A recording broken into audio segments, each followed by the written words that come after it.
আসসালামু আলাইকুম। Hello everyone, আপনারা কেমন আছেন? নিশ্চয়ই ভালো আছেন। আজ আপনাদের সাথে একটা বিষয় নিয়ে শেয়ার করব, সেটা হলো পদ্মা নদীর ইলিশ মাছ কীভাবে সহজে চিনতে পারবেন তা আপনাদের সাথে এখন শেয়ার করব। পদ্মা নদীর ইলিশ সহজে চেনার উপায় হলো মাঝখানটা বেশ চওড়া এবং মাথা ও লেজের দিকটা একটু সরু, পিঠের দিকটা একটু কালচে হলেও পেটের দিকটা ধবধবে সাদা বা রূপালি ভাব থাকে। আর এই মাছটা টাটকা কীভাবে চিনবেন?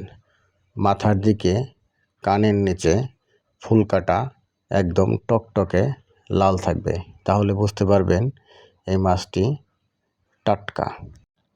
এই মাছের উপর হাত দিলেই সহজেই আঁশ উঠে যায় এবং অন্যান্য মাছের চেয়ে তুলনামূলক এর ঘ্রাণটা একটু বেশি।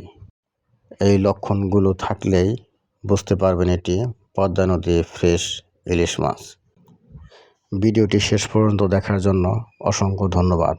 তাই যেখানেই থাকবেন ভালো থাকবেন। আসসালামু আলাইকুম।